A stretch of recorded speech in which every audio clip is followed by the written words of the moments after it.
Welcome to yet another video of Code from Scratch. So proud of you for showing up every single day, especially those who have been putting up posts on LinkedIn sharing how many videos they have watched or how many questions they have solved, for those who have mailed me the homework that they have done, and for those who are commenting every single day. I am so proud of you. This will help you be consistent and it is motivating me so much.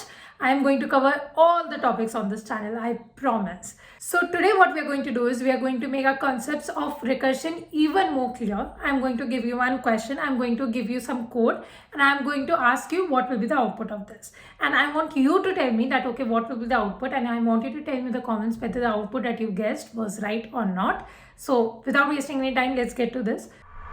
So here's a very simple recursive function that I have written. So you can see I am passing initially the number 5. Then what am I doing? I have put up a base condition that if the number is 0, then you just return from there, do nothing.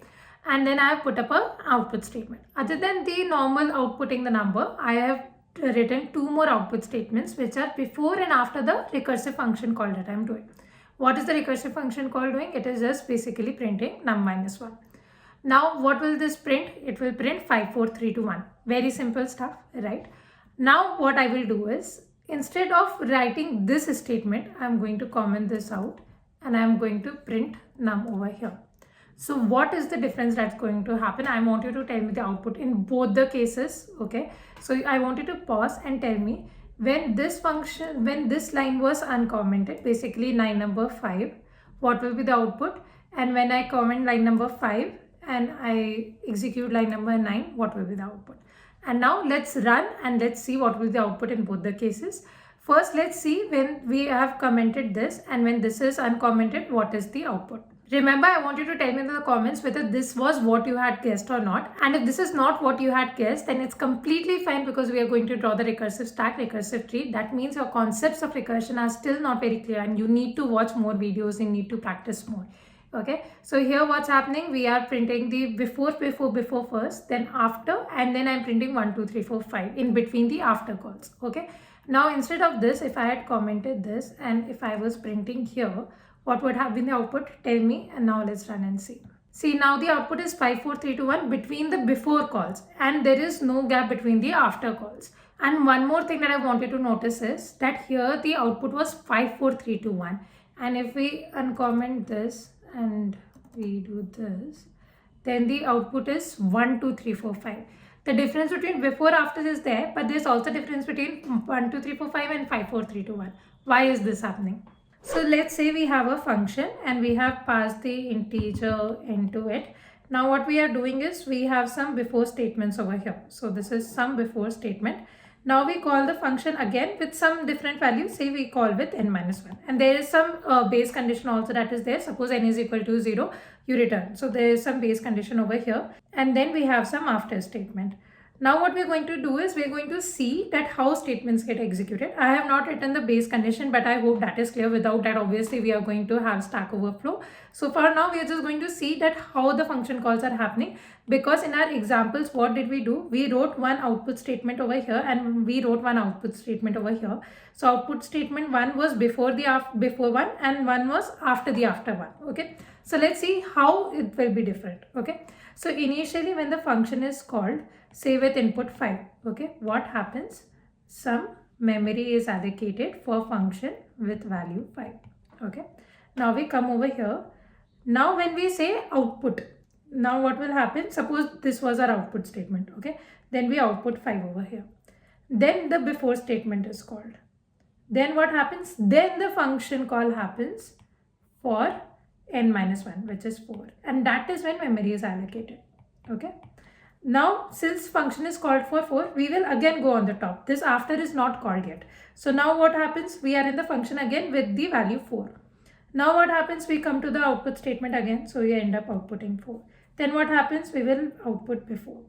Now what happens? We call again for function with value 3. So I am passing func of 3 over here. Now what happens? Before this is called, actually after is not called yet because now I am in func of 3. So this 3 value is passed.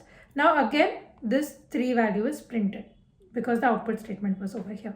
Now what happened after the before? Now we will print before. Now we will call func of 2. and we allocate some memory for func of 2. Okay, then similarly we will output 2 and we will output before.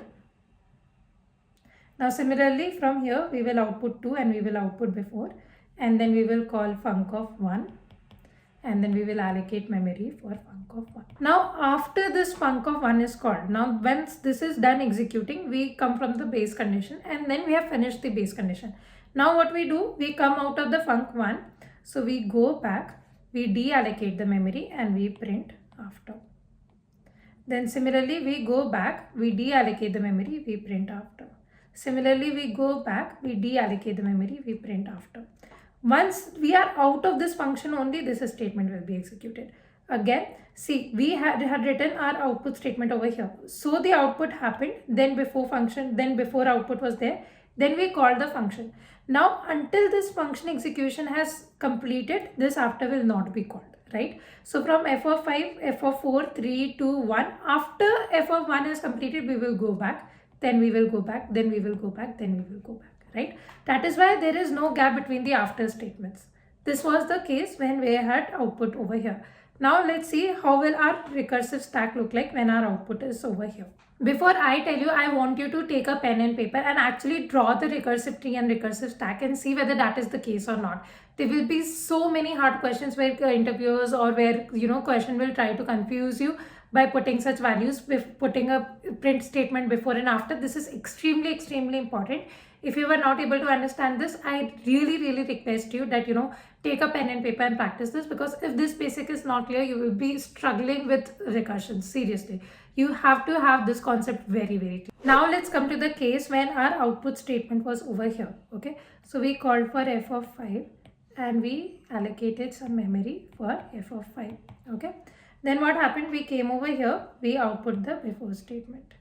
Now once we are done with outputting the before statement, we came to f of 4. So f of 4 was called and we allocated some memory for f of 4.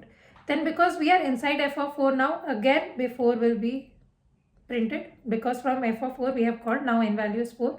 Now again before is printed, and what happens from here, f of 3 value is called and some memory is allocated for f of 3. Okay, now what happens for f of 3, before is printed, right? F of 3 before is printed. From f of 3 we call f of 2, so some memory is allocated for f of 2. Similarly we print before. Now again f of 1, allocate memory f of 1 and we print before, right? Now after this what happens, we check that okay, 0 will be there, we will call f of 0, then okay, let's write that also, f of 0 will be there, then we will return. Suppose that is the base condition, we return from there because nothing happened, so we have deallocated the memory. Now what happens, once you are done with this execution, then next statement is executed. Now what will happen, after will be printed, and after that there was an output statement, and you're coming back from where, you're coming back from 1, right? That is why your 1 will be printed first, and then you're coming back from 2, so your 2 will be printed first, then you're coming back from 3, then your 3 will be printed. Let's see, what was the order of the execution? Was it 5 4 3 2 or was it 1 2 3 4 5? What was the order of the output? Let's check that. See, in the before one, the order of the output was 5 4 3 2 1, and in the after one, the order of the output was 1 2 3 4 5. Why is that? Why was this the case? Because in the second case, when our output statement is over here, in that what is happening, we are printing while going back. That is why we are printing 1 2 3 4 5. Okay, in that case what was happening, we were printing while we were coming down, so that is why we were printing the values 5 4 3 2 1. Here when we are traversing back the recursive tree, here when we are deallocating the memory from the stack, that is when we are printing. So that is why the after statements are in between the 1 2 3 4 5. There it was in between before, right? So today we actually visualized and we understood that okay, where exactly the function will be called, and this is extremely important because this is the small basic which will help you a lot in all the recursion problems. Interviewers will love confusing you. They will tell you that okay, what if we print over here, what if we print over there?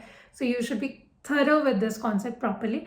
Let me know if you were able to tell me the output before itself or not. And also the number of the views on videos should not go down. Please do share the videos with your friends also. It will mean so much to me. It will motivate me so much more. Please do share it with your friends. If all of you could, get your one more friend just to study these concepts, it will be very helpful to your friend also, and to me also, and to you also, because you will have someone to discuss the problems with. So I hope today you will share the video with at least one friend. It will mean so much to me. See you.